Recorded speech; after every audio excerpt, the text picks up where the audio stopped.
ஏங்க ரொம்ப டென்ஷனாக இருக்கீங்க? அது ஏன் ஆச்சு கேட்குற? என் வாழ்க்கை ஃபுல்லாகவே ஒரே டென்ஷன் தான். என் மேனேஜர் இருக்கான்ல, நான் பைக் வாங்கலன்னு அவனுக்கு என்ன, நீ பைக் வாங்கினாதான் நீ வேலைக்கு வரணும், அப்போதான் உனக்கு சம்பளம் தருவேன்னு டார்ச்சர் பண்ணுறான். ஒரு நேற்று கொஞ்சம் லேட்டாக போயிட்டேன், பஸ்ஸு பிடிக்க முடியலன்னு. பைக் வாங்கு வாங்கு வாங்குன்னா நான் எப்படி வாங்குறது? குடும்ப கஷ்டம் எனக்கு தானே தெரியும், யாருக்கும் தெரியும். நீங்கள் ஃபாஸ்டிங் இருந்து கடவுள்கிட்ட கேளுங்கக்கா, கடவுள் கொடுப்பாருக்கா. கடவுள் உங்கள் மேலே கிருபையாக இருக்காரு. நீங்கள் என்ன பேசிட்டு இருக்கீங்க? ஏம்மா தீபிகா எப்படி இருக்க? நல்லா இருக்கீங்களா? சோத்துறானா? சோத்திரம் சோத்திரம். நல்லா இருக்கீங்களா? நான் ரொம்ப நல்லா. என்ன ரொம்ப டென்ஷனாக பேசிட்டு இருக்கீங்க? ஆமாண்ணா, எனக்கு கொஞ்சம் பைக் வாங்கணும், கொஞ்சம் தேவை இருக்கு. அதான் சொல்லிட்டு இருந்தாங்க 40 நாள் ஃபாஸ்டிங்கில் உபவாசம் இருந்து ஜபம் பண்ணணும், கடவுள் கொடுப்பாரு அப்படின்னு சொல்றாங்க. என்ன ஜபம் பண்ணுமா? ஜபம்லாம் பண்ணாதம்மா. என்னம்மா நீ எந்த சர்ச்சுக்குமா போற? நீ ஜபம் பண்ணலாம் சொல்லி கொடுக்குறாங்க. எங்கள் சர்ச்சுக்கு வாம்மா. எங்கள் பாஸ்டரு லோன்லாம் எடுத்து கொடுப்பாரு அவரு, தெரியுமா? லோன் எடுத்தா? ஆமாம், நான் பைக் எடுத்தேன், லோன் தான் எடுத்தேன். ஓ, பைக்கெலாம் கடன் வாங்கி எடுக்குமா, வட்டி வாங்கி எடுத்துக்கலாம், அதெல்லாம் தப்பே கிடையாது. ஜபம் பண்ணா யாரு கொடுப்பாங்க? என்னம்மா நீ ஜபம் பண்ணா எதனா கிடைக்குமா? லூசுத்தனமா யோசிக்கிறியாம்மா? ஜபம் தானே எல்லாமே. எங்கள் சர்ச்சுக்கு வா, நீ எங்கள் பாஸ்டர் நான் சொல்கிறேன், அவர் ஒருத்தவங்க சொல்லி அவர் லோன் வாங்கி கொடுப்பாரு.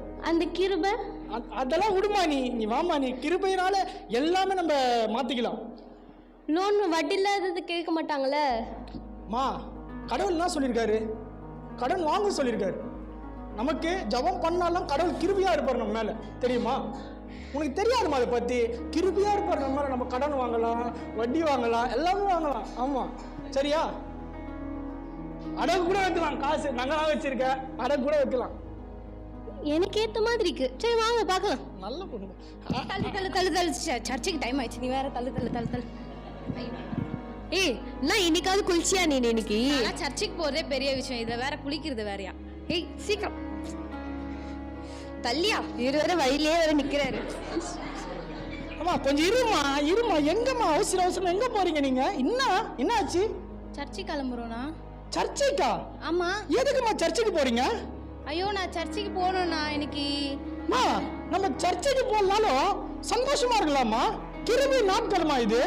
ஆண்டவர் கிருபையா இருப்பாரு. நம்ம எங்க இருந்தாலும் ஆண்டவர் நம்ம கூட இருக்காரு. நான் சர்ச்சுக்கு போகலன்னா பாவனா அதெல்லாம். ஒரு பழமொழி சொல்லுவாங்க தெரியுமா? ஆண்டவர் தூண்ல இருப்பார், துருமுலி இருப்பாரு. அப்படியா? ஆனா நம்ம இருதயத்துல நம்ம ஆண்டவர் நினைச்சா மட்டுமா? சர்ச்சுக்கு எதுக்கு போனோம்? சர்ச்சுக்கு சண்டே எல்லாம் போடலாம் கூட பரவாயில்ல, ஊழியக்காரங்க சொல்லியிருந்தா இருப்பாங்க, அவங்கள கண்டுக்க கூடாது, சரியா? அப்படியா? ஆமா, நம்ம வீட்டுல உட்காந்து நல்லா சாப்பிட்டு நாடகம் பார்த்துக்கின்னு ஆண்டவர் கிருபியா இருப்பார் அப்ப கூட நம்ம மேல. அப்பெல்லாம் சர்ச்சுக்கு போலன்னா நம்ம ரொம்ப ஆசீர்வாதமா இருப்போமா? கிருபை நாட்களுமா இது? நம்ம உபயோகப்படுத்திக்கலாம். நம்ம என்னதான் பாவம் செஞ்சாலும், நாடகம் பார்த்தாலும், கொஞ்சம் கூட அரட்டை அடிச்சாலும் ஆண்டவர் மன்னிச்சிடுவார். அப்படியா? நல்ல வேலை நான் குளிக்கவே இல்லை. நல்ல பிள்ளைங்கப்பா. கிருபை நாட்கள் பார்த்துங்க, கத்துங்க. ஆண்டவர் நம்ம மேல கிருபையா இருக்காரு. வாடே, நீ காலைல இருந்து டைமே இல்லை, ஜெபம் பண்ணவும் டைம் இல்லை. இப்பதான் டைம் கிடைச்சிருக்கா, பைபிள் வாசிக்க கூட டைம் இல்லை, ரெண்டுமே பண்ணலாம்க்கா. மா, தம்பி என்ன பண்றீங்க? நல்லா இருக்கீங்களா? நல்லா இருக்குண்ணா. ரொம்ப சந்தோஷம். என்ன பண்றீங்க? பைபிள்லாம் படிக்கிறீங்க? காலைல இருந்து டைமே இல்லை, நான் ஜெபம் பண்ணவும் டைம் இல்லை, பைபிள் வாசிக்கவும் டைம் இல்லை, இப்பதான் டைம் கிடைச்சது, அதான் நாங்க பண்ண போறோம். பைபிள்லாம் எடுத்து ஓர வைங்கம்மா, கொடுப்பா. என்னப்பா நீ பைபிள் ஜபம்லாம் சொல்றீங்க? அதெல்லாம் பண்ணக்கூடாது. ஆண்டவர் நம்ம மேல நம்ம என்ன பண்ணாலும் நம்மளை மன்னிக்கிற தேவனா இருக்கு. அதுக்காக தான் அந்த கல்வாரி சிலுவையில் ஏறினார், தெரியுமா? ஆமா, நம்ம இதுக்கு முன்னாடி செஞ்ச பாவத்துக்கும் இப்ப செய்யற பாவத்துக்கும் இதுக்கு அப்புறம் செய்யற பாவத்துக்கும் அவர் மன்னிச்சுட்டாரு. அதனால நம்மளுக்கு கிருபை நாட்கள் இது, சரியா? நம்ம ஜெபம் பண்ணாலும், வேதம் வாசிக்கலாலும், சர்ச்சுக்கு வரலாலும் சந்தோஷமா சிரிச்சுட்டே இருக்கலாம், சரியா? நானும் ரொம்ப ஃபீல் பண்ணேன், ஐயோ டைமே இல்லைன்னு சொல்லிட்டு. நீங்க சொல்லும் போது புரியுது. எங்கம்மா யாருமா இதெல்லாம் உங்களுக்கு சொல்லி தராங்க? பைபிள் வாசி, ஜெபம் பண்ண அப்பெல்லாம் செய்யக்கூடாது. எங்க கூட வாங்க, ஆண்டவர் நம்ம மேல கிருபியா இருக்காரு, கிருபியா இருப்பாரு, சரிங்களா? ரொம்ப சந்தோஷமா. அப்புறம் இந்த பைபிளா இருக்கும்போது படிக்காதீங்க, எத்து ஓரமா வைங்க, அலமாரில, சரியா? தூசி படிட்டோம். நீங்க தட்டி அப்பப்ப பாசி வரும்போது மட்டும் தட்டி விடுங்க. அப்பாடா, இன்னைக்கு நாள் தான்டா நல்லா போச்சு. ஏய் ஜான், ஸ்தோத்திரம் இல்லையா? நல்லா இருக்கியா? நல்லா சூப்பரா இருக்கேன். ஆண்டவர் கிருபியா உன் மேல இருக்காருப்பா. கிருபியா? யோ, இன்னும் வந்து அப்படியே தான் இருக்கியா நீ? சரி, நான் உனக்கு நிறைய டவுட் கேட்கணும்னு நினைச்சேன். கேளு. எதனால கிருபியா இருக்காரு நீ சொல்ற?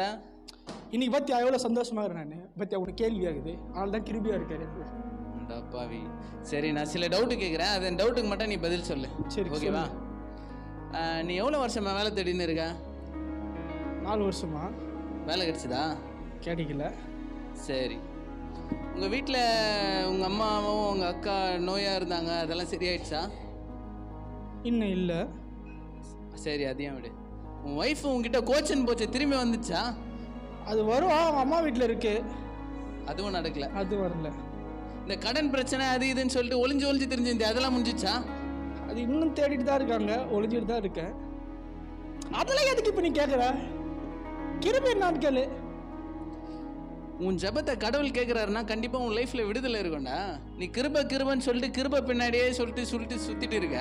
ஆனால் உன் லைஃப்பில் ஒரு சாட்சியே இல்லையே. அதை யோசிச்சு பார்த்தியா எப்பயாவது? நிறைய பேரை வர ஜெபம் பண்ணாதேன்ற, பைபிள் வாசிக்காத, சர்ச்சைக்கு போவாத அப்படின்னு சொல்கிற. நீ அந்த மாதிரி கடவுள்லாம் யோசிச்சுட்டு உன்னை பற்றி சிந்திக்காமல் இருந்தாருன்னா உன் லைஃப் என்ன அவன் யோசிச்சு பார்த்தியா?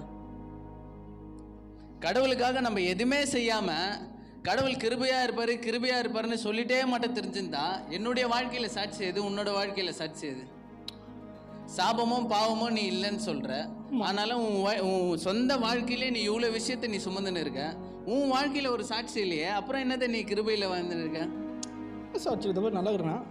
இதே மாதிரி தான் ஒருத்தன் நான் பேசும்போது கேட்குறேன், என்னடா பண்ணுற, ஊழியெல்லாம் செய்கிறியான்னு கேட்டான். அவன் சொல்கிறான், ஆமாம் சர்ச்சில் இது பெருக்குவேன் அப்படின்றான்.